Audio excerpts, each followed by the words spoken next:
현대비평론 5주차 강의를 시작하겠습니다. 진도가 조금 늦은 편이기 때문에 빨리 진행하겠습니다.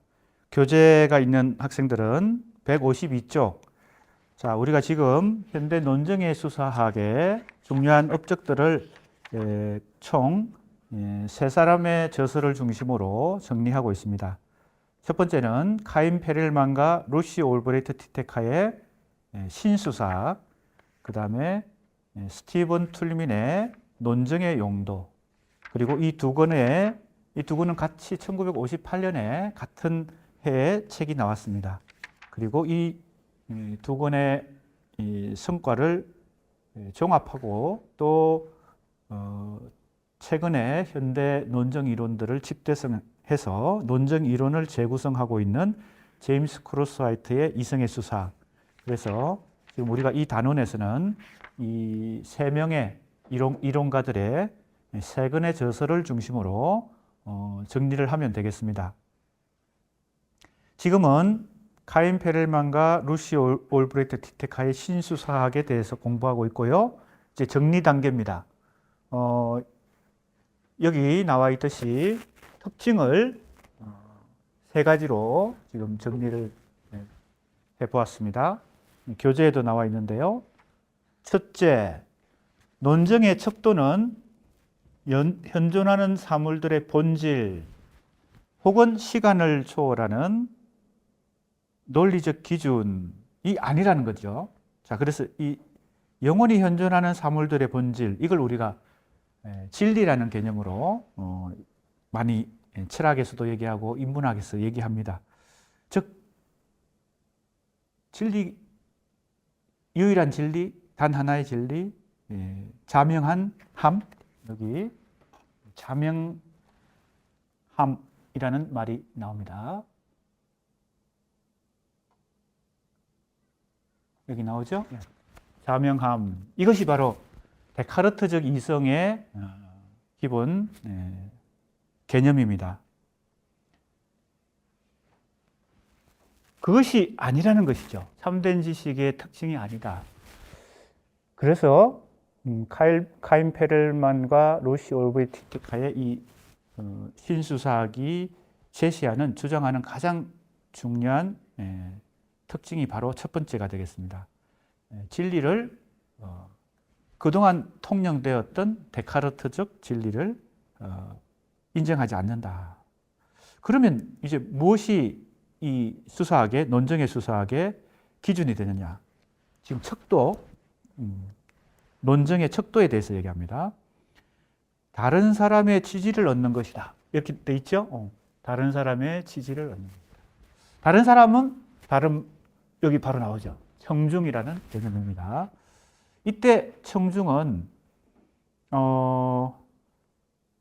듣는 사람, 즉 말하는 사람과 듣는 사람 할 때 그 청자하고는 좀 구분이 됩니다. 보통 우리가 논정 행위가 일어나는 현실 속에서 화자와 청자는 서로 대립하는 논정의 구도를 이룰 때가 많고요. 청중은 그것을 제3자가 평가할 때 청중이라고 합니다. 그래서 우리 이 논정의 수사학에서 항상 염두에 둬야 될 것은 이 도식입니다.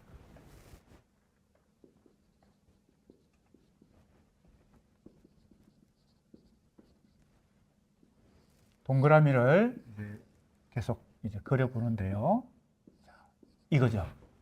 화자와 청자가 서로 의사소통을 합니다. 그것을 의사소통이라고 말하기도 하고 대화라고도 하고, 이걸 이제 통틀어서 이제 논정의 수사학에서는 논정이라고 말하는 것입니다. 때로는 이걸 설득이다라고 말할 수도 있겠죠. 그래서 설득의 수사학, 논정의 수사학을 설득의 수사학이라고도 말할 수 있겠습니다.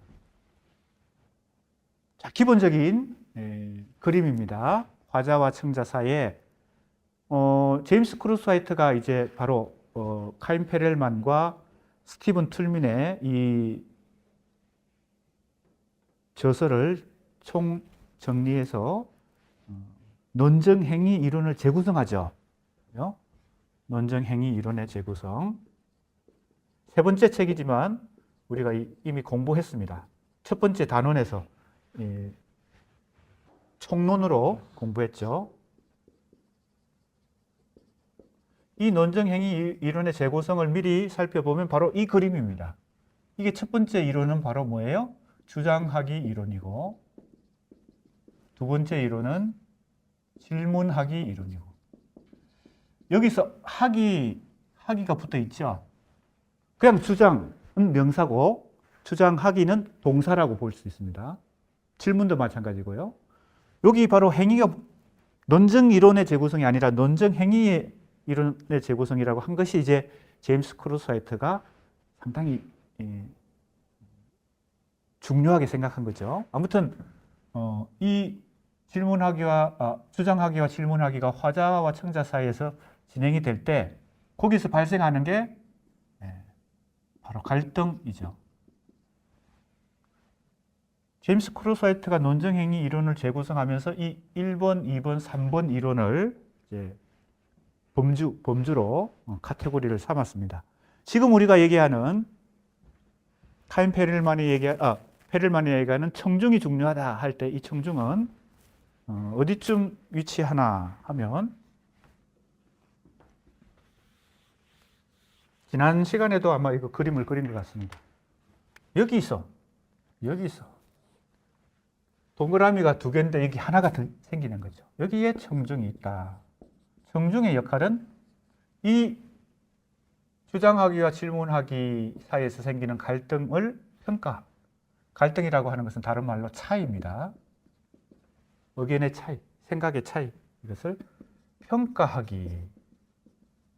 이게 네 번째 이론이 됩니다. 그러니까 1번, 2번, 3번, 4번 이론을 가지고 논증의 수사학을 총정리한 것이 바로 제임스 크루스화이트의 이성의 수사학이다. 이렇게 생각하면 되겠습니다. 지금 말하는 바로 이 청중이 중요하다 할 때 이 청중입니다. 그래서 청중의 기초에서 전개된다. 그래서 청중의 특성을 아는 것이 사실은 수사학에서 중요하다. 이렇게 말할 수 있고요. 이게 첫 번째입니다. 두 번째, 자, 청중의 지지가 중요하죠. 서울시장 후보를 여권에서도 야권에서도 선출해서 지금 최종 한판 승부를 앞두고 있습니다. 그죠? 그랬을 때 이 청중은 누굴까요? 후보를 선택하기 위해서 여론조사를 하는데 그 여론조사의 뭐예요? 대표성이 중요하죠. 그 결과를 수용하려면 그게 그죠? 공정해야 되겠죠. 그래서 최대한 공정한 룰을 정해서 여론조사를 한다. 그것이 상호 합의하에 그 룰이 이루어지죠. 그래서 누가 청중이 되느냐 할 때 그 바로 표를 던지는 사람, 선택권을 가진 사람, 그게 바로 청중입니다.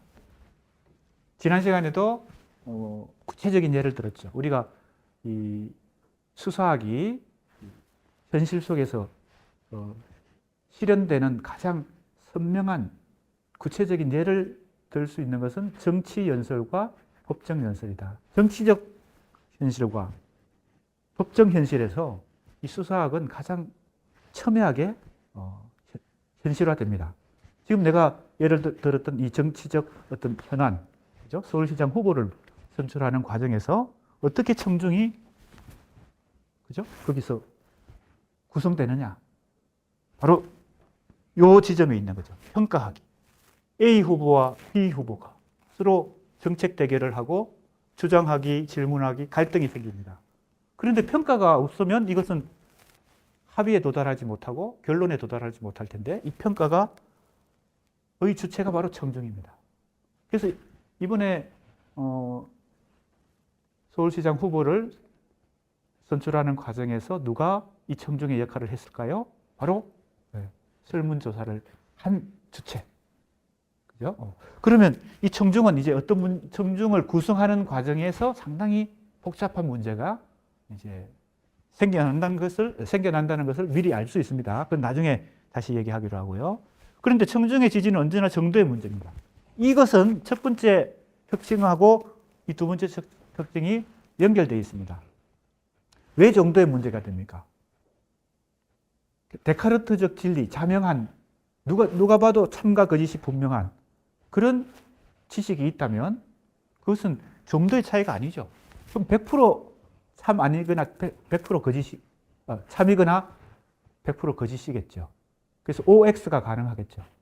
우리는 그런 지식을 가지고 학문을 해왔는데, 이 카인 페렐만의 이 법 철학자이기 때문에 이 법학이라고 하는 학문에서도 이 수사학이 중요합니다.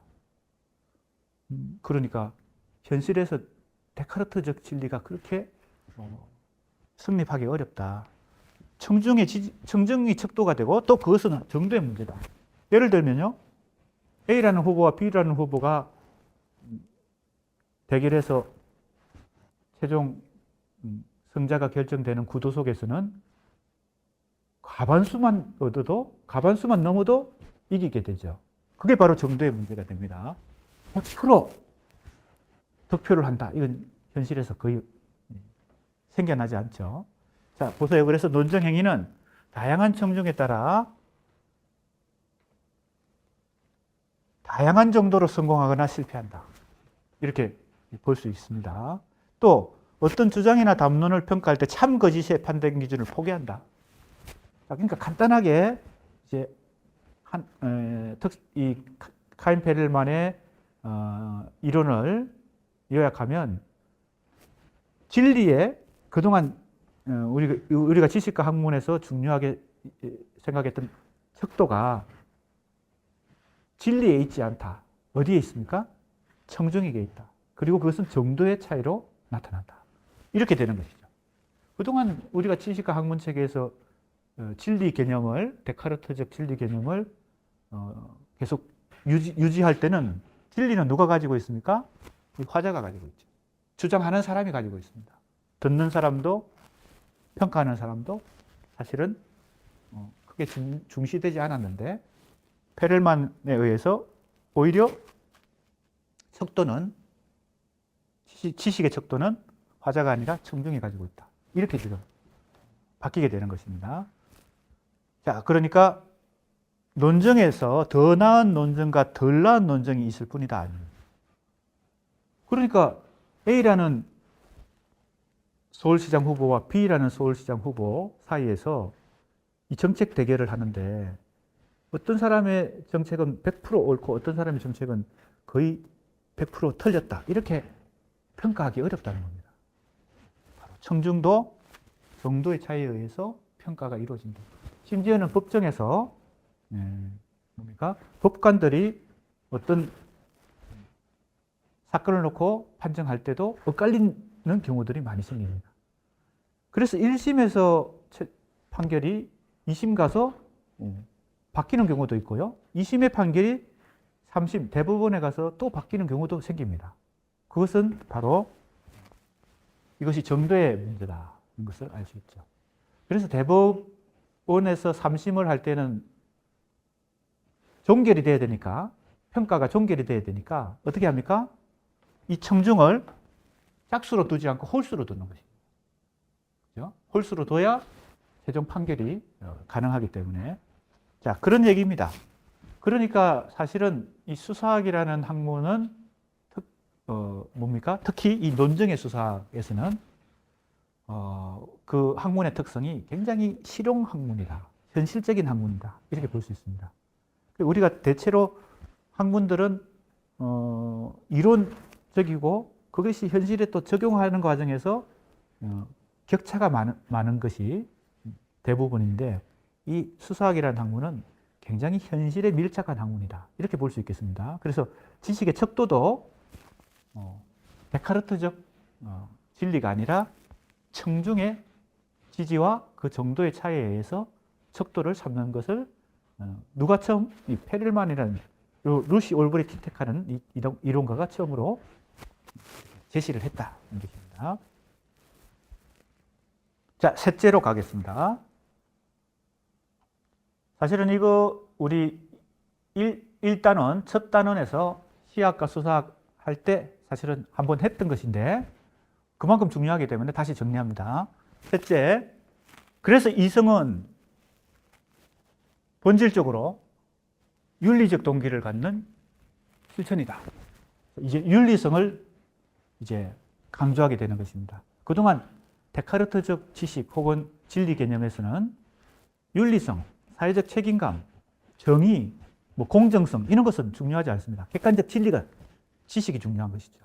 사실이 중요한 것이죠. 그래서 그동안 학문하는 사람들이 혹은 지식을 다루는 사람들이 이 윤리성은 그 다음 문제다. 그죠? 제외시켜 놓고 연구를 했죠. 심지어는 과학자들도. 그래서 과학적 발명도, 그죠? 그건 객관적 사실이기 때문에 그 윤리성은 그 다음 문제죠. 그런데 사실은 이 본질적이라는 말은 이게 더 앞선다는 얘기입니다. 윤리성이.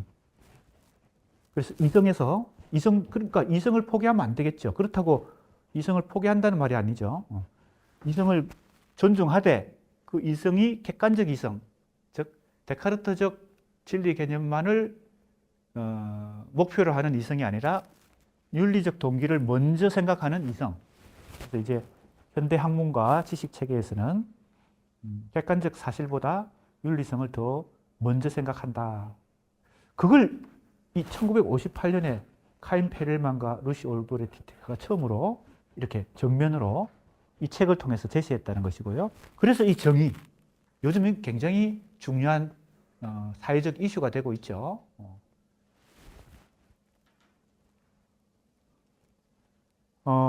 한때 그 하버드 대학 교수죠. 마이클 샌던의 정의란 무엇인가. 이 책이 상당히 대학 교재인데, 대학 강의인데, 이 책이 우리나라에서 베스트셀러가 됐어요. 뭐 스필집이나 자기개발서 이런 것, 그리고 재테크 이런 책들이 주로 베스트셀러가 되는 현실에서 그만큼 뭐예요? 우리 사회도 정의가 중요한 관심이 되었다. 그런 걸 알 수 있습니다. 그래서 여기 나오죠. 재화의 분배. 이게 공정성하고 관련돼 있죠. 자유와 권리의 보호. 이러한 주장이 어떻게 화해를 이룰 수 있는가? 왜 화해가 나올까요? 이 정의에 대해서는 역시 데카르트적 진리 개념으로 접근하기 어렵기 때문입니다. 딱 하나의 참거짓이 있는 것이 아니죠. 자명하지 않죠. 그래서 바로 화해. 이게 바로 어떤 개념인가 하면요. 합의 개념입니다. 합의. 그러니까 간단히 이제 정리하면 데카르트적 진리 개념 대신에 그렇다고 이성을 포기하는 건 아니고요. 합리적 이성을 포기하는 건 아닌데 진리 개념 대신에 어떤 개념으로 대신하겠어요? 바로 화해인데 이걸 이제 나중에 제임스 크로스화이트는 이걸 다 수용해서 사회적 합의라고 얘기를 합니다. 합의. 그죠? 조금 전에 예를 들었던 서울시장 후보 선출도 어떤 룰을 정해서 이 평가가 이루어지는데 바로 이거죠. 청중의 평가가 이루어지는데 그 룰을 합의에 하에서 정했으면 약속을 했으면 그 결과에 대해서 수용해야 되겠죠.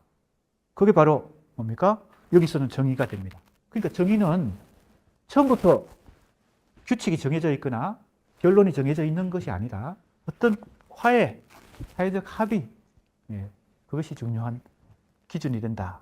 이렇게 볼 수 있습니다. 자, 이제 두 번째 책으로 넘어갑니다. 스티븐 툴민입니다. 자, 성격이 좀 다른데 어떻게 다른가 하면요. 첫 번째 책은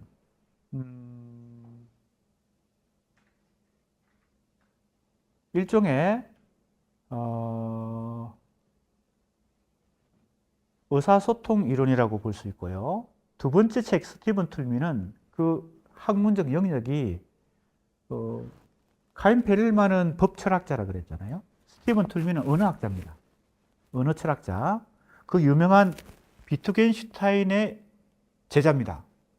영국의 비트겐슈타인이 바로 현대 언어 철학의 그죠? 가장 유명한 사람이잖아요. 그래서 이 스티븐 툴민의 이 저서는 크게 보면 언어학 분야, 언어 철학의 분야고, 카인 페렐만은 법 철학 쪽이고요. 그것은 법학의 유형에 해당됩니다.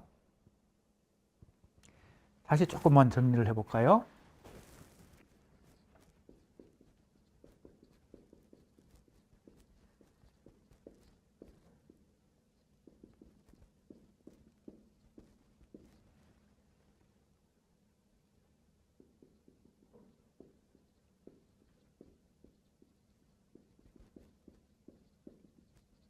이렇게 정리할 수 있겠고요. 두 번째 책.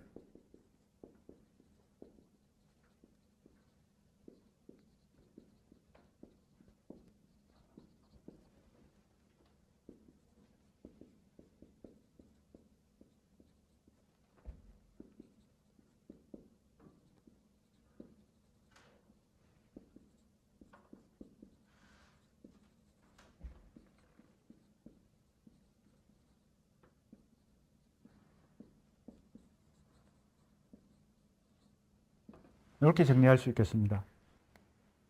자, 첫 번째 책은 아까도 얘기했지만 청중 중심입니다. 그러니까 그 동그라미 3개 생각을 해보세요. 그리고 의사소통 이론이다. 화자와 청자가 의사소통이 이루어질 때 청중이 평가하는 그 구도, 그 그림을 생각해 보면 되겠습니다. 스티븐 툴민의 논정의 용도는 화자 중심입니다. 말하는 사람의 이 언어가 어떻게 다양한 용도로 다양한 사용법을 가지느냐, 그것에 대한 규칙을 만든 것입니다. 일종의 매뉴얼 같은 것입니다. 다양한 효과적인 설득과 논증의 방법을 이 스티븐 툴민은 언어학자입니다. 언어학 중에서도 바로 이 화용론, 화행론, 그죠? 이 분야입니다. 이 분야의 대가가 바로 비트겐슈타인이거든요. 그 비트겐슈타인 제자니까 스티븐 툴민이요.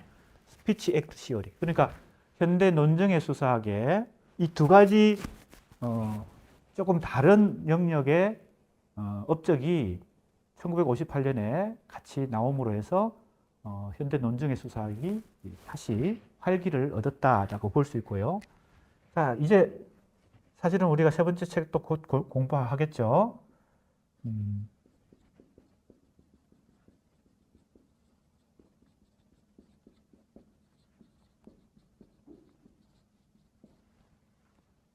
이것은 바로 이렇게 되는 것이죠. 이 두 개의 특성을 종합했다. 그죠? 이렇게 됩니다. 그러니까 청중 중심과 화자 중심을 다 종합하는 거죠. 화자 중심의 화용론, 이게 뭐예요? 제임스 크루스 화이트의 이론 중에서는 바로 뭐가 됩니까? 아까 그 그림 좀 지었지만 그 동그라미 3개를 생각해 보세요. 주장하기 이론이 됩니다. 이게 바로 주장하기 이론. 요거는 뭐가 됩니까? 평가하기 이론이 돼요. 청중 이론이 됩니다. 그 그림을 다시, 그러니까 그 제임스 크루스 화이트가 이 1번, 2번을 종합하니까 이렇게 되는 거죠. 그렇죠? 그래서 크루스 화이트에 오면 아까 그 그림이 이제 완성이 되는 것입니다. 이 그림이 완성이 되죠. 자, 이 A에 속하는 것이 2번이죠. A에 속하는 거. 화자 중심의 화형론이니까 A가 주장하는 거. 여기가 주장하기가 들어있죠. 여기에. 카인 페렐만은 여기에 있습니다. 평가하기. 요 C가 중요한 것이죠. 자, 그러면 미리 뭐가 예상이 됩니까? 이 B, 질문하기 이론도 크루스 화이트가 재구성한 거예요. 1번, 2번 아닌 다른 어떤 이론들을 가지고 뭐예요? B도 중요합니다. 청중도 그냥 수동적인 위치에 있지 않죠. 질문하기를 통해서 능동적인 주체가 됩니다. 그리고 화자와 청자는 서로 역할이 바뀔 경우가 많이 있습니다. 요즘은 그 프로가 있는지 모르겠습니다. 정치적, 사회적 현안 문제를 놓고 어떤 테마를 놓고 패널들을 초대해서 100분 토론하는 게 있었습니다. 지금은 그 프로가 있는지 모르겠어요. 나는 간혹 예전에 그걸 본 적이 있었는데 TV 프로그램입니다. 100분 토론. 요즘은 뭐 끝장 토론 다른 이제 제목들도 많이 나오더라고요.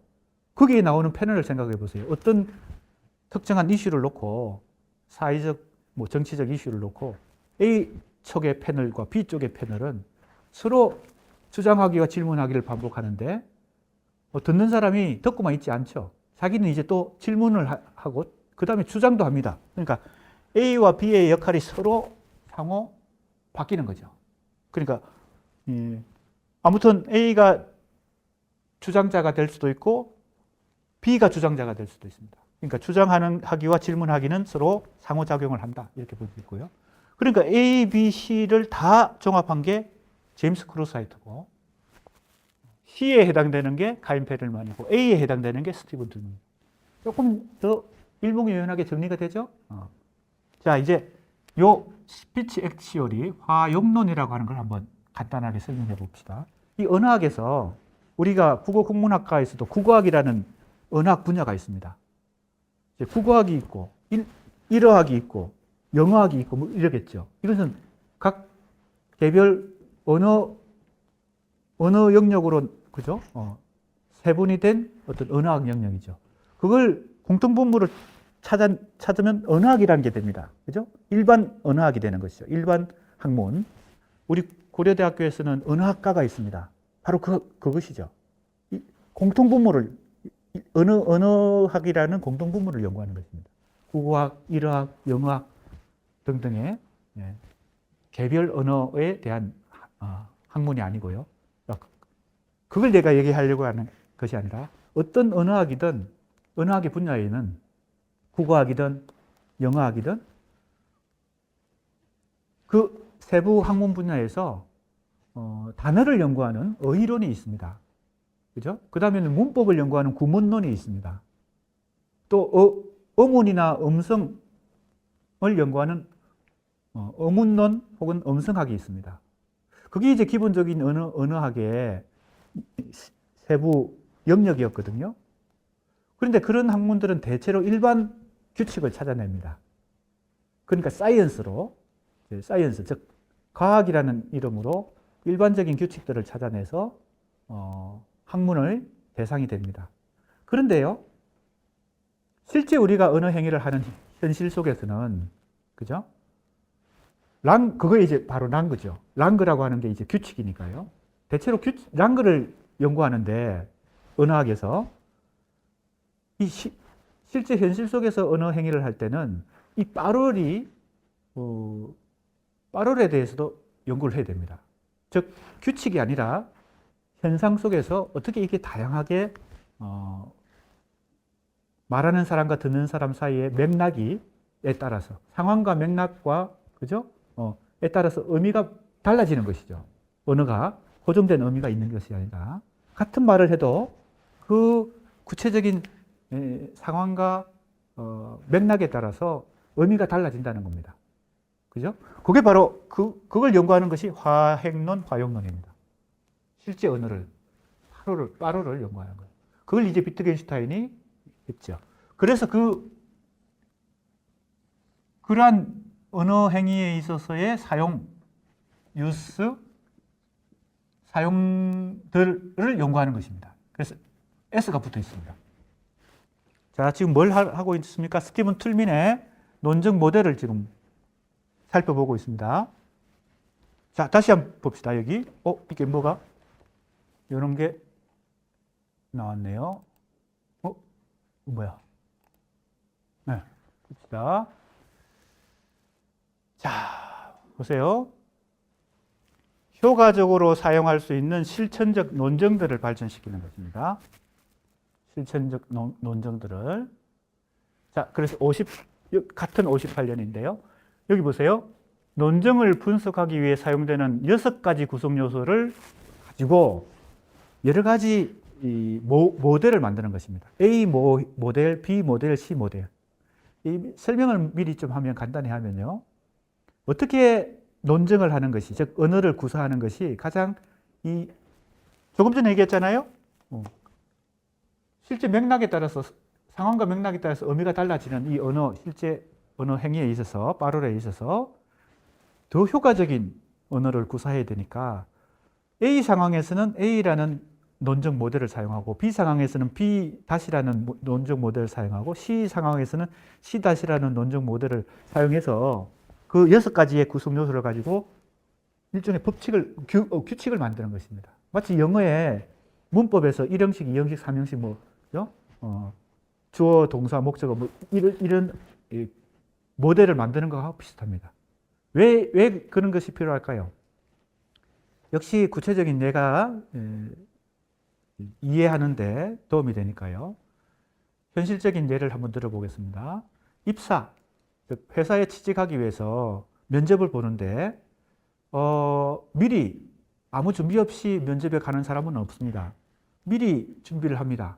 예상 질문을 생각하고 그 어떤 질문, A라는 질문이 을 받으면 A-라는 대답을 해야 되겠다라고 미리 마음의 준비를 하고 또 때로는 어떤 효과적인 내가 언어를 구사해야 되겠다라고 미리 준비를 합니다. 뭐 이렇게 써보기도 하고요. 그걸 외워서 말도 실제 해보기도 하고요. 자, 그랬을 때 이 상황을 면접을 대비해서 준비하는 상황으로 봅시다.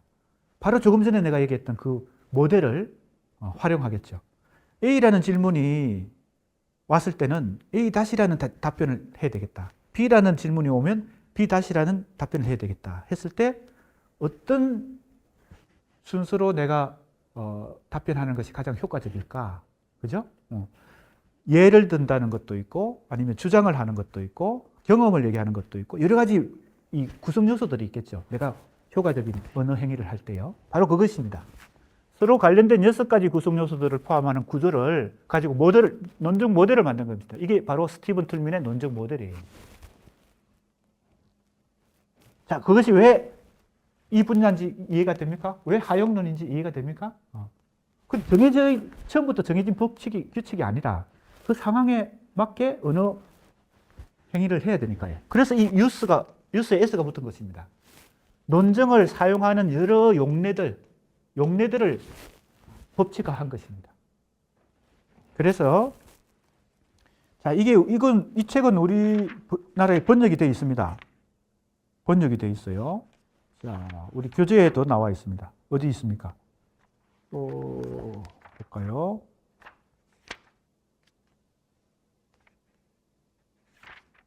예, 여기 있죠? 논변의 사용 이렇게 번역이 됐습니다. 이것도 고려대학교 출판부에서 2006년에 나왔습니다. 2006년에 이 번역책으로 나온 책 이름은 논변의 사용이라는 번역으로 나왔어요. 근데 내가 이 번역은 조금 더 좋은 번역이 있지 않을까라고 생각해서 논변이나 논정이나 뭐 크게 다르지 않은데요. 논변이란 말보다는 논정을 더 사용 많이 하니까, 그리고 지금 우리가 논정의 수사학이라는 큰 카테고리 속에서 지금 이 책을 같이 공부하니까 논변보다는 논정이 좋겠다. 사용은 이 유스를 그냥 번역한 것이거든요. 근데 S가 붙어 있어요. 사용한 여러 가지 용례들을 연구하는 것이니까 용도, 나는 그렇게 번역하는 게 조금 더 자연스럽다. 이렇게 봐서 논정의 용도라고 번역을 다시 했습니다. 이 책은 논변의 사용이라고 번역이 되어 있습니다. 고려대 출판부에서. 그래서 이거 또 이제 관심 있는 사람들은 구해서 읽어볼 수 있습니다. 자, 예를 들면 이런 것입니다. 자, 용도라는 S가 붙어 있죠? 언어를 사용하는 여러 가지 용례들, 그죠? 라는 단어는 의미는 사용이다. 자, 이때 사용, 유스입니다. 이게 바로 비트겐슈타인의 유명한 말인데 이게 바로 화용론의 근거가 되는 것입니다. 현대 언어학의 새로운 분야입니다. 화용론, 스피치 액트 시오리.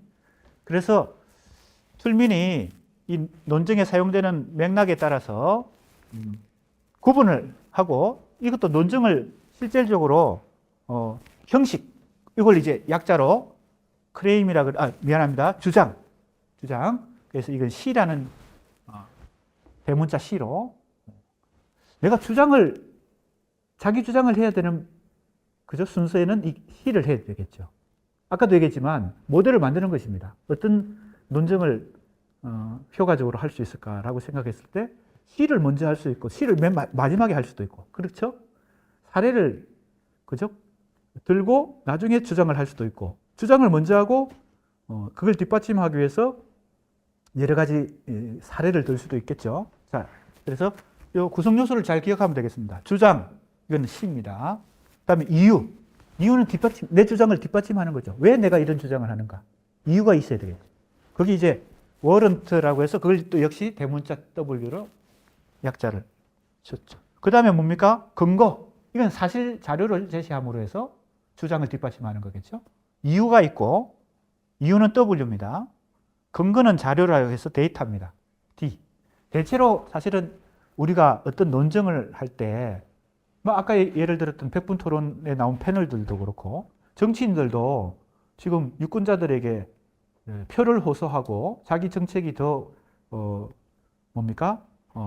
뛰어나다는 것을 경쟁 후보하고 대결을 해야 되니까 주장을 정치 연설을 통해서 주장하거나 법정에서 변호사와 판사가 어떤 판결을 이끌어내기 위해서 서로 경쟁할 때 어떻습니까? 이런 것들이 다 기본적인 구성 요소입니다. 주장, 그죠? C입니다. 사실, 근거, D, 이유, W. 사례도 있겠죠. 예를 드는 것도 있겠죠.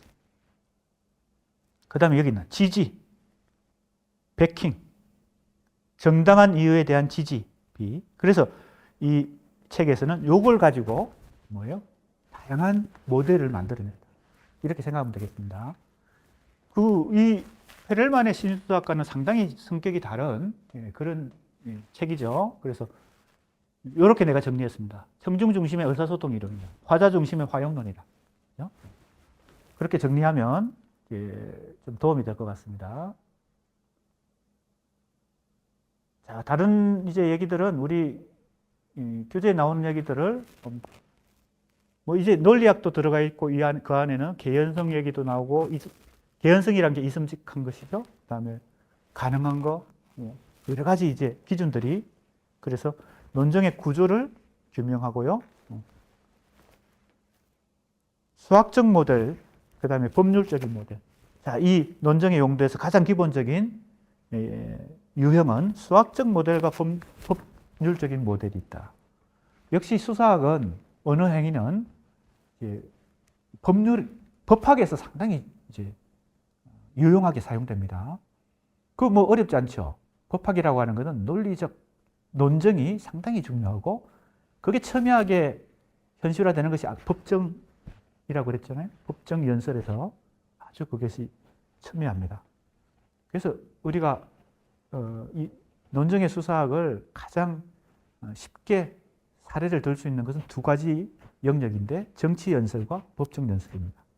우리는 지금 주로 문과대학에서 국어국문학과에서 문학을 공부하고 있는데 이 수사학이라는 학문, 특히 이번 학기에 우리가 공부하는 수사학의 영역은 현대 논증의 수사학인데 이것도 관심을 가지고 이제 우리의 궁극적인 목적은 이러한 수사학을 공부하든 또는 정신분석학을 공부하든 또 뭐 다양한 지금 앞으로 이번 학기에 현대 비평과 관련된 다른 학문들, 인접 학문들 공부를 많이 할 텐데 최종 목표는 이걸 문학 연구와 비평에 접목시키는 것입니다. 그러기 위해서는 우선 그 인접 학문의 특성 자체를 우선은 이해를 잘 해야 되겠죠. 그 다음에 접목을 할 수 있어야 되겠습니다. 자, 그래서 분석적 논증이 여기 나옵니다. 또 어떻게 구분하나 하면요. 틀미는 분석적 논증과 실질적 논증으로 또 구분합니다. 그래서 이제 분석적 논증의 예를 이렇게 또 들고 있습니다. 자, 구체적인 것까지는 우리가 학생들이 살펴보면 되겠습니다. 자, 그리고 여기 다양한 얘기들이 나옵니다. 스티븐 틀민의 이러한 논증의 용도가 가지고 있는 의의를 살펴보기도 하고요. 여기 아리스토텔레스로 거슬러 올라간다는 말도 나옵니다. 이것은 공통분모가 되죠. 뭐와 공통분모입니까? 페렐만의 신수사학과 스티븐 툴민의 논증의 용도가 상당히 다른 분야에서, 다른 영역에서 이루어진 업적이지만 공통분모는 아리스토텔레스로 거슬러 올라가서 아리스토텔레스의 수사학이 가지고 있었던 그 전체성을 다시 회복하는데 공통분모가 있습니다. 왜 그런 평가가 가능할까요? 그동안 수사학은 줄어드는 수사학으로 해서 뭡니까? 표현 분야, 특히 문체, 전이, 은유, 환유로 줄어들어 왔으니까 이 현대 논증의 수사학이 이 두 영역에서 1958년에 공통적으로 생겨났을 때 이 아리스토텔레스의 수사학으로 여기 나오죠? 거슬러 올라가는 그런 특성을 가지고 있다는 부분입니다. 자, 툴민에게 있어 논증은 역동적이다. 이렇게 나오죠.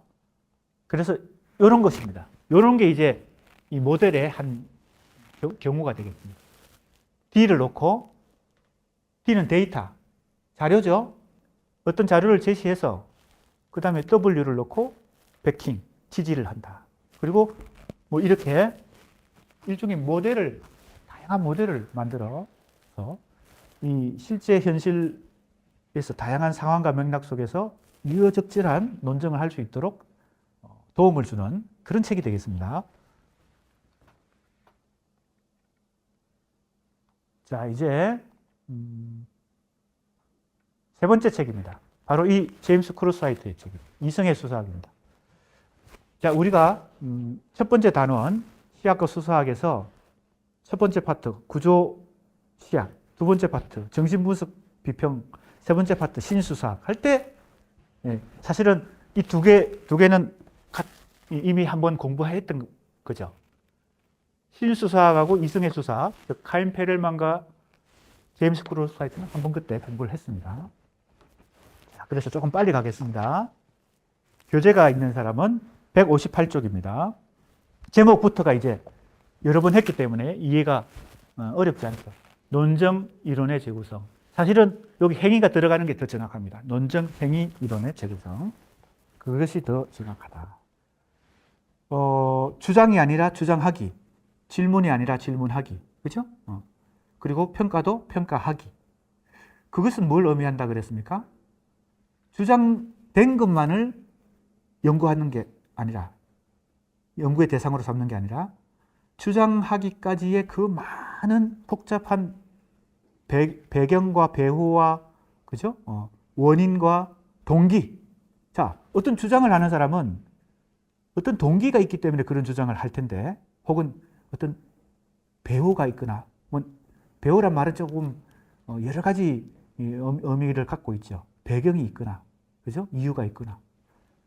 데카르트적 지식 개념 혹은 진리 개념에서는 그런 것이 중요하지 않았습니다. 그죠? 동기가 중요하지 않고, 배경이 중요하지 않고, 맥락이 중요하지 않았죠. 객관적 사실로서의 지식과 진리를 중시했기 때문에 데카르트적 진리 개념 혹은 지식 개념에서는 그 숨어 있는 것들은 별로 중요하지 않죠. 결과가 중요한 것이죠. 그런데 그것이 바로 주장, 질문입니다. 근데 주장하기, 질문하기, 왜 동사가 됐느냐? 왜 제임스 크로스하이트의 이 이성의 수사학이 논정 이론이 아니라 논정 행위 이론이냐?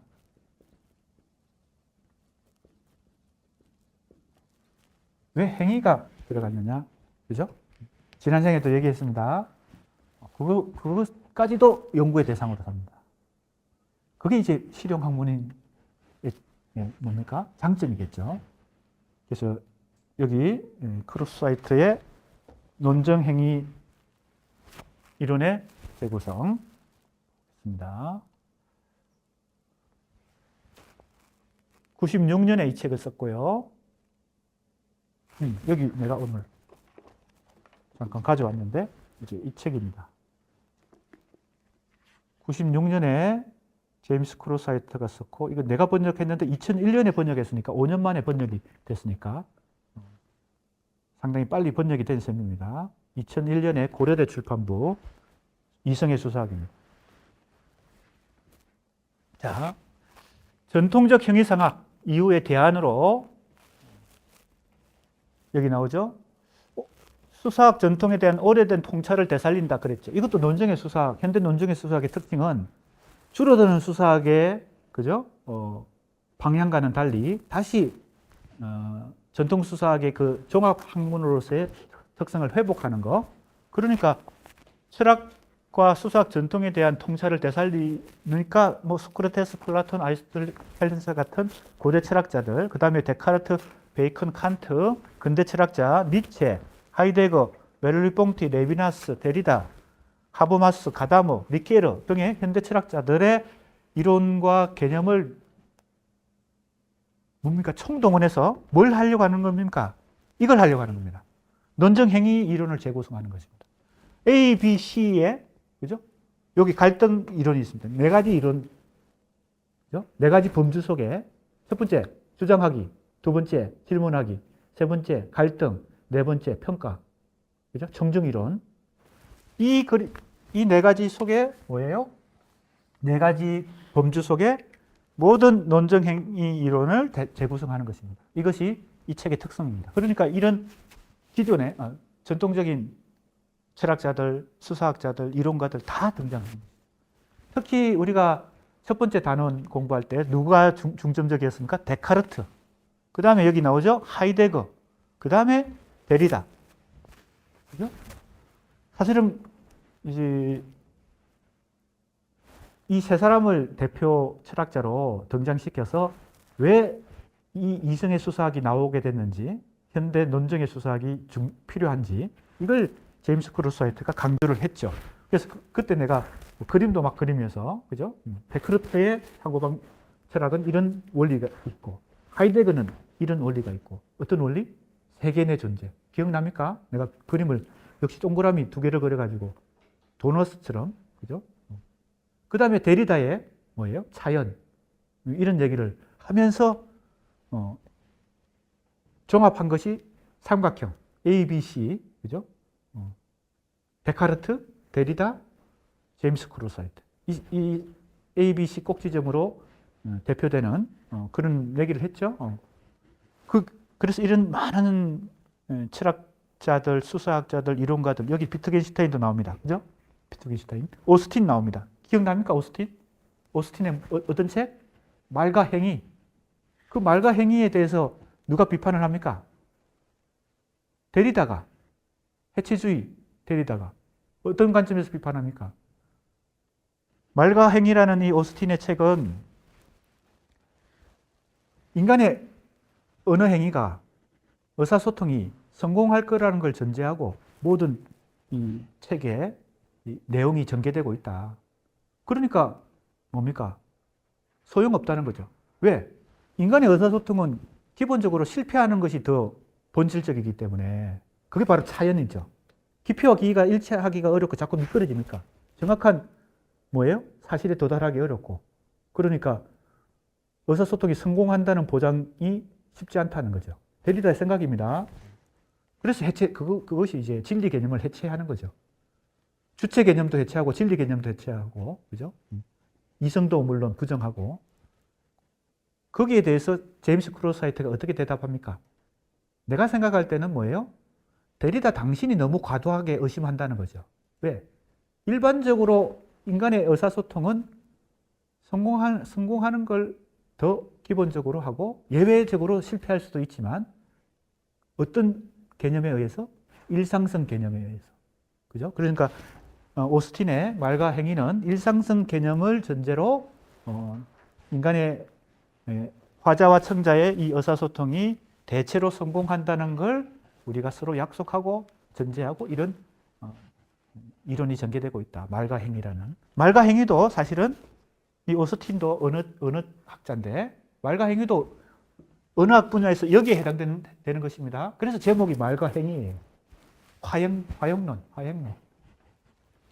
자, 지금 첫 번째 단원에서 공부했던 걸 다시 복습하고 있는데 오스틴이 있고 데리다가 있고 제임스 크루스와이트가 있을 때 이 3자의 그 주장 속에서 좀 더 뭐예요? 구체적인 이해가 되기 때문에 내가 또 한 번 더 복습을 한 것입니다. 이 A, B, C 삼각형의 이 꼭지 대기를 한번 잘 생각해 보면 서구 철학뿐만 아니라 우리의 사고를 지배하고 있는 그 대표적인 그죠? 대결 구도가 정리가 됩니다. 데카르트가 있고 A에, B에 데리다가 있고 C에 제임스 크로스 하이트가 있다. 물론 제임스 크로스 하이트만 있는 건 아니죠. 뭐 현대 사실은 다양한 최근에 주목받고 있는 철학자들은 대체로 이 C 지점에 많이 있다. 왜냐하면 우리가 이 순서를 따지면은 A에서 출발해서 B를 거쳐서 지금 C가 이제 세계적인 지식의 흐름, 철학적 흐름을 이루고 있기 때문에 우리는 대체로 지금 C를 많이 경험하고 있어요. 그런데 A도 알아야 되겠고 B도 알아야죠. A, B도 모르고 C만 지금 관심을 가지면 안 되는 거겠죠. 그러니까 데리다도 우리가 공부해야 됩니다. 데리다를 거쳐서 C에 왔으니까요. 그리고 데리다만 알아서 되겠습니까? 데리다의 선배가 누가 있다고요? 하이데거도 있고 니체도 있고 우리가 니체, 하이데거도 잘 이해해 봐야 되겠죠.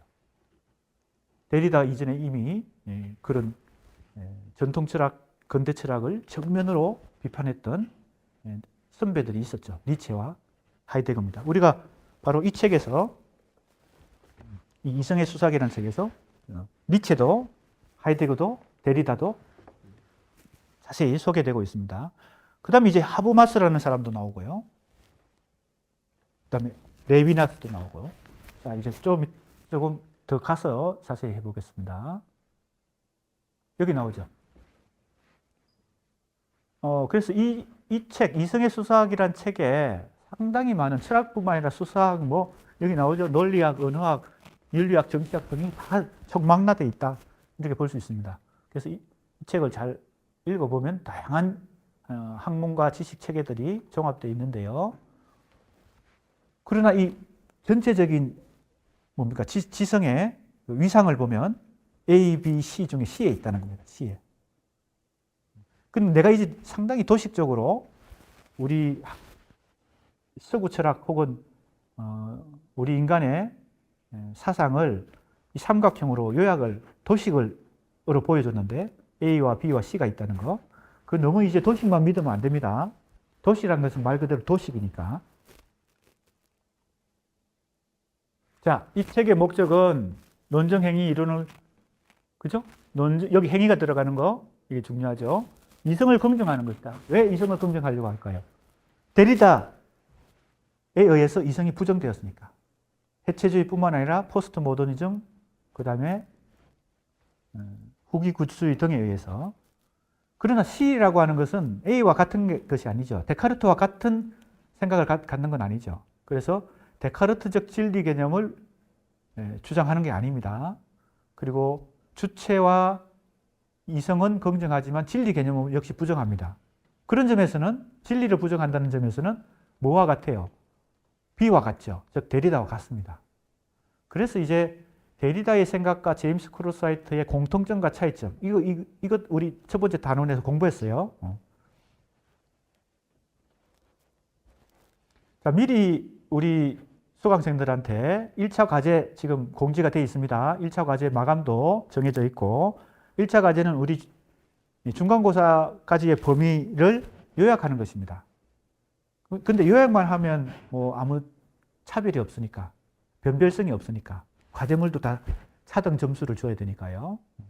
우리가 5장 이상인데 그 중에 4분의 1은 미안합니다. 5장 중에 4장 이상은 내용을 요약하는 것이고 1장 정도는 자기 생각을 그래도 좀 자기 의견을 덧붙이는 것인데, 그래서 5장 이상의 분량 속에서 1장 이상은 자기 생각을 좀 이렇게, 혹은 뭐 우리 수업 시간에 공부한 것이나 교재 내용 이것과 다른 좀 얘기들을 좀 하는 거, 이것이 인데요. 이 과제는 어떤 또 역할을 하나 하면 중간고사 대비가 되기도 합니다. 중간고사 문제가 나오면은 그걸 지금 1차 과제 때 이미 요약을 해봤기 때문에 중요한 내용을 요약하겠죠. 나름대로 수강생들 각자 나름대로 이 범위에서 중요한 내용은 이것이다라고 생각하고 요약을 할 거 아니에요? 그리고 자기 생각도 덧붙일 거 아니에요? 그러니까 그게 바로 중간고사, 기말고사 문제 출제 유형입니다. 그래서 그 강의 계획서에 나와 있는데 앞으로 중간고사에 대해서 자세하게 더 블랙보드에 공지하도록 하겠습니다. 그런데 간단하게만 얘기하면 긴 서술식이 있고요. 짧은 서술식, 크게 두 가지 유형으로 나옵니다. 그러니까 긴 서술식은 한 문제에 10점, 짧은 서술식은 한 문제에 5점 이렇게 해서 중간고사 30점, 기말고사 30점 이렇게 돼 있을걸요. 예. 30점인지 35점인지 다시 확인해 봐야 되겠습니다만 아무튼 긴 서술식은 길게 쓰면 되고요. 짧은 서술식은 짧게 쓰면 되겠습니다. 그렇게 할 때 그 문제, 긴 서술식이나 짧은 서술식으로 나오는 문제가 바로 뭐예요? 지금 우리가 공부한다면 큰 문제, 작은 문제겠죠. 그럼 우리가 이제 공부했던 내용들 중에서 예를 든다면 지금까지 공부했던 것 중에서 예를 든다면 현대 논정의 수사학의 특성과 전개를 전체적으로 서술하시오. 이렇게 되면 큰 문제가 되겠죠. 작은 문제는 그 중에 일부를 특정을 하는 거죠. 예를 들면, 카인 페렐만과 루시 올브 티테카의 이성의 수사학에 대해서 서술하시오. 이렇게 하면 이제 작은 문제가 되고, 현대 논정의 수사학에 전체적으로 서술하시오 하면, 이 세 가지를 다 서술하면 되겠죠. 그죠? 그 중에 하나만 문제화 한다면 짧은 서술식, 전체를 다 얘기한다면 긴 서술식이 됩니다. 그러니까 어떤 문제가 나올지 예상하기가 상당히 편합니다. 우리 교재의 공부 내용 자체가 그렇습니다. 그래서 그걸 중심으로 1차 과제를 하고 중간고사 대비도 하기 바랍니다. 중간고사는 이제 또 공지를 하겠지만 대체로 지금 계획은 현장에서 시험을 보기보다는 온라인 시험을 지금 예상하고 있습니다. 확정이 되면 다시 공지하도록 하겠습니다.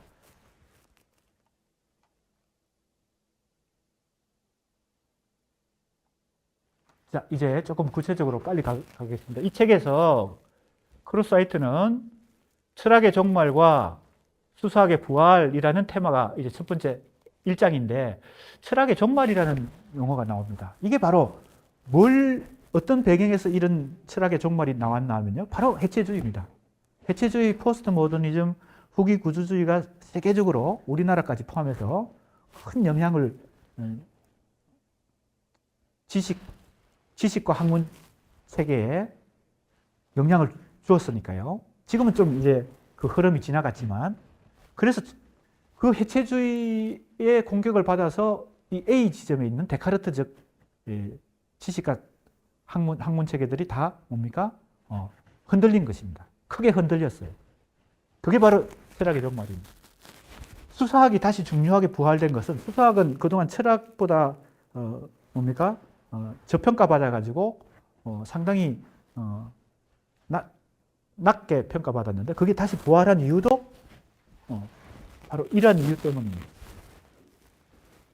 A가 B에 의해서 데카르트가 B, 즉 데리다에 의해서 공격을 받는 그 상황 속에서 수사학이라는 영역이 다시 주목받기 시작한 것입니다. 전통적으로 수사학은 철학보다 열등한 학문으로 저평가됐던 것이거든요. 그래서 이제 크루사이트가 그러한 수사학이 부활하게 된 맥락을 하이데거, 데리다, 하이데거, 데리다가 B에 있잖아요. B 지점에.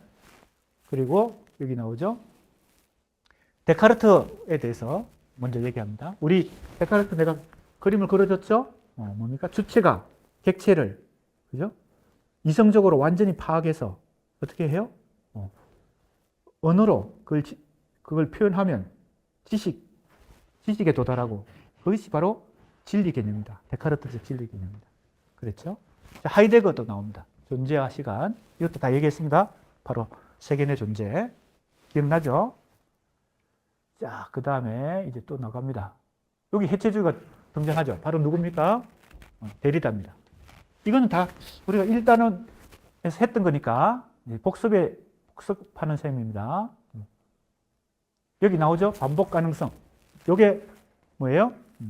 데리다의 핵심 개념, 사연과 연결되고, 이 반복 가능성의 의미는 뭐라고 그랬어요? 의미 결정 불가능성이다. 의미가 딱 한 번에 결정이 되고 끝나는 게 아니란 겁니다. 계속 그것은 반복되면서 새로운 의미를 찾아내야 된다는 거죠. 그래서 이제 데리다의 그런 생각이 완전히 엉터리는 아닌 것이, 우리가 문학을 연구하는 사람들에게는 이게 익숙합니다. 문학 작품은 특히나 의미가 딱 한 번에 결정되지 않죠. 의미 결정이 사실은 불가능하죠. 그래서 춘향전의 주제를 우리가 조선시대 독자들이 읽은 것이나 20세기 독자들이 읽거나 21세기의 새로운 독자가 또 읽으면 거기서 새로운 걸 찾아낼 수 있습니다.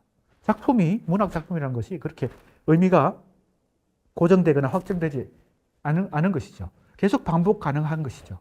다른 말로 의미 결정이 불가능하다. 그래서 우리가 논문을 쓰는 것이 계속 가능한 것이죠. 김수영 시에 대해서 연구를 해서 논문을 쓰는 사람이, 그죠? 끝없이 나올 수 있는 것입니다. 새로운 의미가 거기서 발견될 수 있으니까요. 자, 그러니까 데리다의 생각도 우리가 자꾸 생각해보고 음미해보고, 데리다가 왜 이런 생각을 했을까? 왜 전통 철학과 근대 철학을 그렇게 공격했을까? 그리고 해체하려고 했을까? 이런 생각을 우리가 해봐야 되겠습니다. 자, 그 다음에 여기 나오죠? 화행론, 화용론, 스피치 액트 시어리.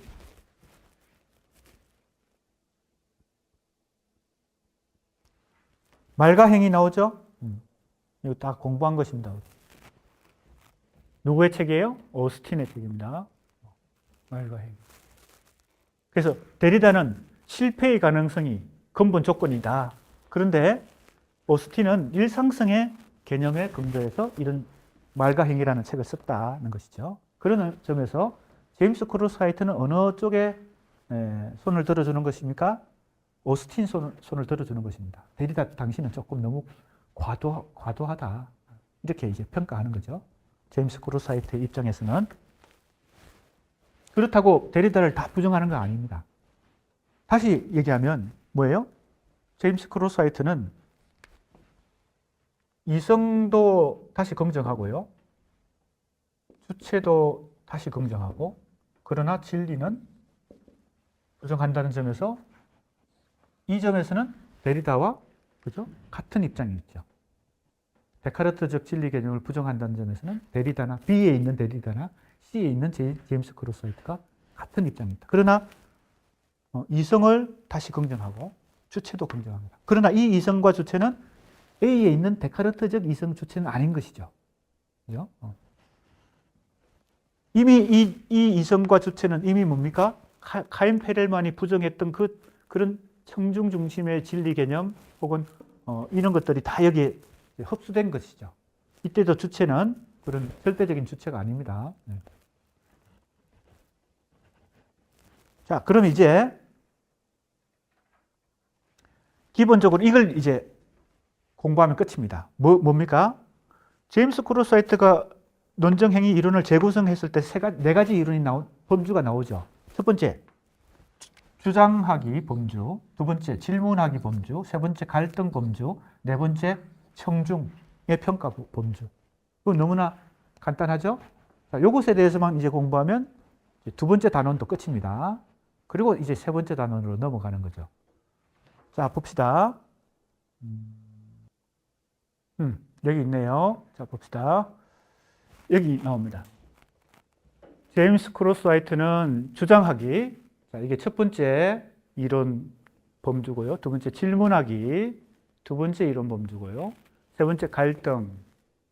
자, 갈등은 다른 말로 하면 차이라 그랬죠. 차이를 존중하는 것입니다.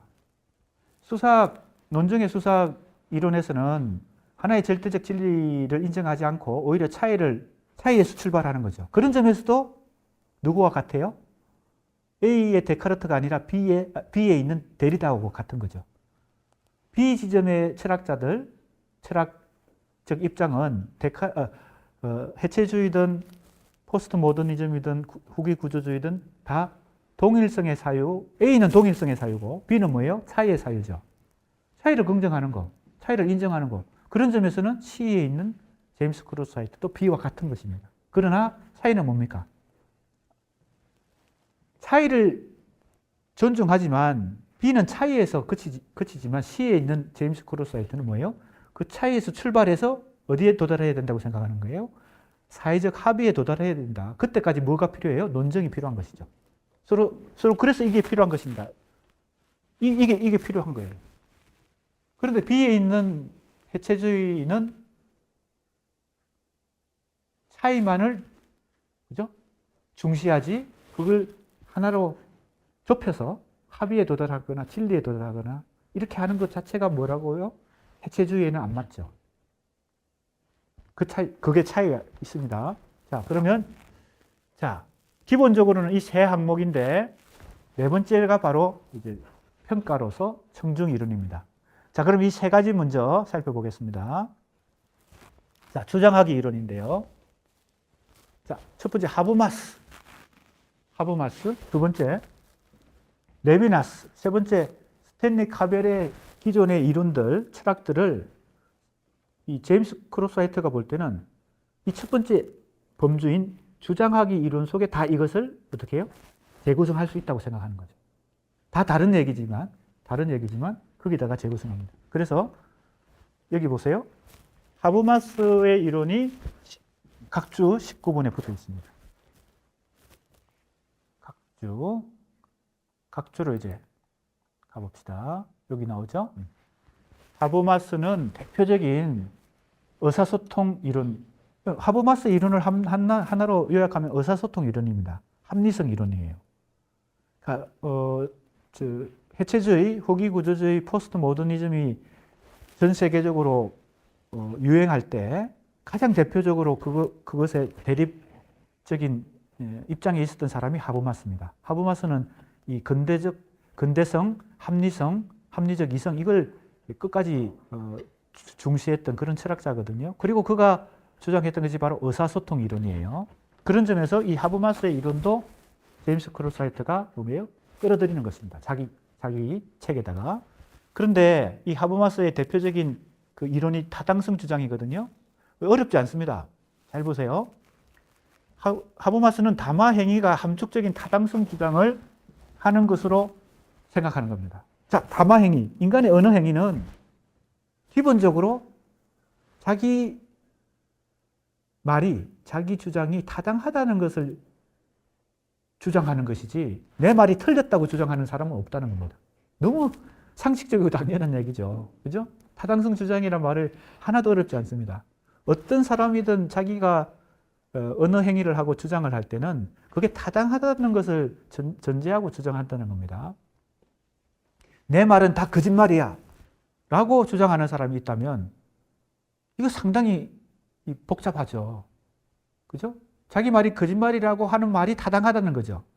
그러니까 그것조차 거짓말이면 이제 그게 이제 우리가 흔히 예를 드는 뭡니까? 순환 논리에 빠지는 것인데 아무튼 그러나 이제 이 상식적인 얘기를 네 가지 타당성 주장이 있다고 얘기합니다. 그게 바로 이겁니다. 성실성, 진실성, 정당성, 명료성 이 네 가지가 충족되어야 타당성 주장이 가능하다. 너무나 당연한 상식 같은데요. 그러나 이제 우리가 현실에서 주장을 하거나 언어 행위를 하거나 의사소통을 할 때 이것이 충족되지 않은 경우들이 많죠. 그렇기 때문에 이것을 다시 얘기합니다. 소위 말하는 뭡니까? 계속 거짓말을 하다가 나중에는 진실을 얘기했지만 그것이 뭡니까? 진실로 받아들이지 않는 비극을 우리가 흔히 우화 같은, 동화 같은 얘기 많이 하죠. 바로 그때는 뭐가 그 사람에게 진실성이, 그죠? 다른 사람에게 바로 화자의 주장이 비청자나 청중에게 받아들이지 않은 것인데 진실성 문제이기도 하지만 평소에 성실성이 부족했기 때문에 진실성이 의심을 받는 것이죠. 평소에 성실한 사람의 말은 진실성까지도 그죠? 인정받을 수 있겠죠. 그러니까 이 성실성, 진실성, 정당성, 면로성이라고 하는 것은 굉장히 상식적인 얘기지만 인간의 의사소통에서 주장하기 위해서 상당히 기본 전제가 된다. 그래서 이 네 가지를 이 타당성 주장의 조건으로 생각하고 있는 것입니다. 그런데 제임스 크로사이트가 볼 때는 이 하버마스의 타당성 주장이라는 이 이론도 어디에 속한다고 보는 거예요? 이 1번 이론에 속한다. 즉 주장하기 이론에 속한다. 그렇죠? 이거는 누구의 입장입니까? 말하는 사람의 입장에서, 즉 화자의 입장에서 이 타당성 주장이란 게 그죠? 이루어지고 있는 거죠. 자, 그러면 그 다른 이유의 얘기들은 다음 시간에 계속하겠습니다.